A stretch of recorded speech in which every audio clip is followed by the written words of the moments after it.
Good afternoon, everybody. I think it's around 4 o'clock, 4:30. Excuse me.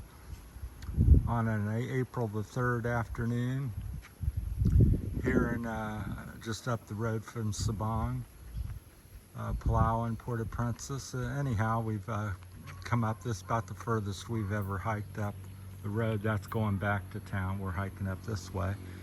But I was walking along, and you don't really notice it here, but this is amazing, to me at least. Here's a huge tree. I mean, the base of it must be 12 feet, 13 feet, or 12 to 15 feet wide. It's just massive. I can't even capture how big it is.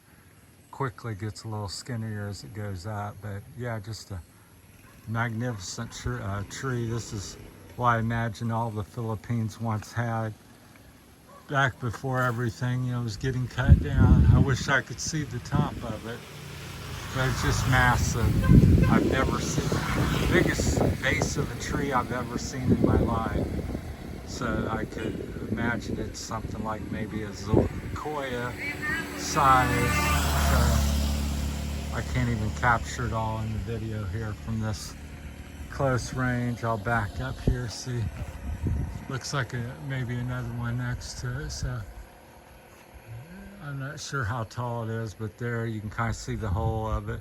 Go over there and stand, Michelle. Stand by the tree. Yeah, go ahead. I just want to, Michelle's about 5 foot tall. A little over 5 foot, maybe 5'3". Just look at the size of that next to her. Just dwarfs her. I mean, if you stretched her out there, it's 6, 7 of her across there. At least 5 or 6. We're in the mountains on the left and right of us. We're gonna walk up the road here, but yeah, just amazing. The things you see every day. I'm like, I'm not gonna make a video today or just one. Then suddenly you're, excuse me, come across something. But this is just, the vegetation's really thick. There's water everywhere. It's like a creek in there. Little native houses. I'm losing my voice. And they've got the modern, more modern poles here. The electricity is pretty well strong, although in a typhoon or heavy wind with all these big trees. The tree doesn't go up that high. It's probably been broken off by one of the typhoons, but I'm gonna guess 125 feet high though, but just massive. If you know what kind of tree that is or got some information on it, leave a comment in the comments. Please like and subscribe. So, oh, here's a little trail, but there's just things out here can't even begin to tell you or describe, but there's all kinds of trails going in the woods, like this one here.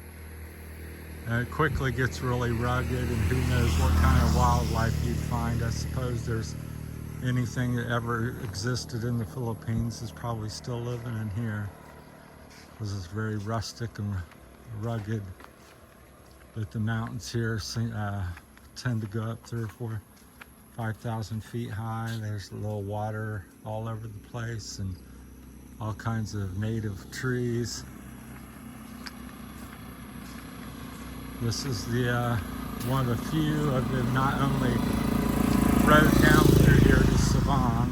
Somewhere up here it splits off eventually, but this goes. You can kind of snake through the mountains and head over to Port-au-Prince, which is where we're the area that we're in. Here's another little trail here. Then you can see a rooftop there, so there's somebody living there. Got their trike parked here.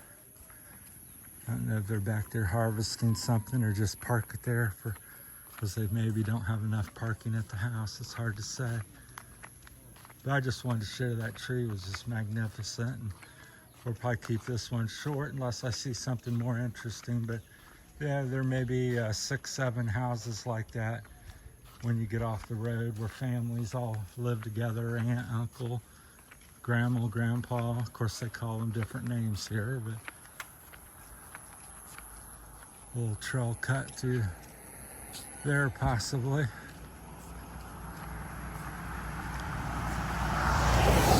And very little fencing and no trespassing signs here, or something like out, you know, in America where you're from. Everything's fenced off, no trespassing signs, and here there's a few, but now you get a lot of fence in town around somebody's house, but you know, for the most part this is just wild, rugged land, and if there's a footpath through there, you're okay generally to go. So, and when you run across somebody, they're very friendly and give you some water and talk to you and maybe coffee, and be sure to try to point you in a direction. We even had one of the native girls stop, and she led us back to a road we were looking for, so which was very nice. I ended up giving her 50 peso. She's out in the middle of nowhere, or we were, and she was living out there. So her and her family, I think it was her husband, a couple kids or something, I'm not sure. Can't speak the language, and she knew next to no English. But anyhow, it's been kind of a slow day. So yeah, they've cleared the power poles here. They try to do a good job to keep the electric on, because it's a important tourist spot here in Sabang.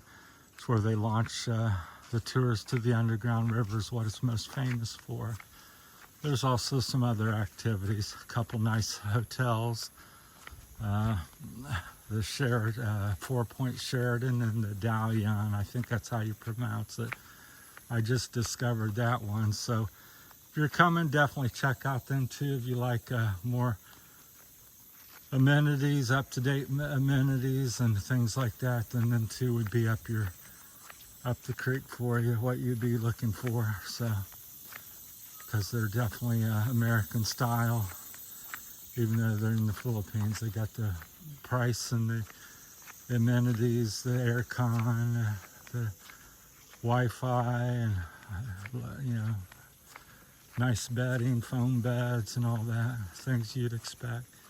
This is a nice little place here. It looks really well made.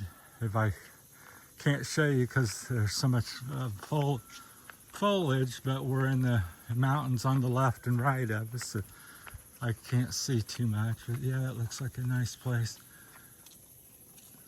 You know, just down the road you can really see the rock cliffs and everything. There's wild monkeys out here and all kinds of things. I have not seen any up in this area, but down near Sabang, up on the beach, we ran across some a couple weeks ago. Here's a big tree that fell, and they cut out and rolled the chunks across the street. Somebody's burning a little trash or something up here. But that's a pretty good sized tree there. It's about a meter thick or so, maybe a little bit more. Must have fell down through the old age or one of the storms we get here. Surprisingly, one of the locals said Odell, I think it was back in 22, super typhoon when it hit. I said, well, how many you get? I'm just imagining they get one every 2 or 3 years or so. And she said,